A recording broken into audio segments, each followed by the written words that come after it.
This Wednesday, I'm looking forward to Sunday a lot. Sunday, Dr. Martin Luther King Jr. Sunday, one of my favorite days of the year. I really get excited about it.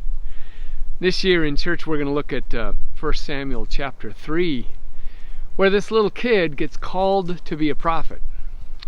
And first thing, out of the chute, the very first story, Samuel winds up having to tell somebody things they don't want to hear, which is really the hardest task any of us ever have. Telling people something they don't want to hear. And finding our grounding when that could mean people don't love us. You know, this last few years we've watched a weird, crazy kind of leadership in Washington, and a lot of us have had to kind of speak up. It's not pleasant, and sometimes people get really hostile. But there are things that have to be said if you're going to remain a good person. And what Dr. Martin Luther King Jr. was known for was saying the things that needed to get said.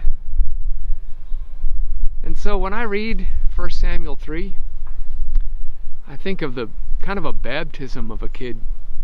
Samuel, you're going to need to speak truth to power. You're going to need to be courageous. And this is how you'll be alive to God.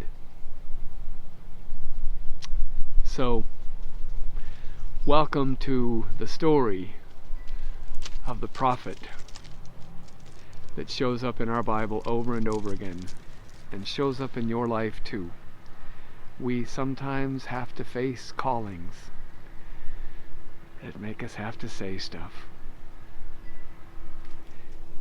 And if we focus on the goodness and choose to do it for love, we'll be okay, even if it hurts, because you are love first.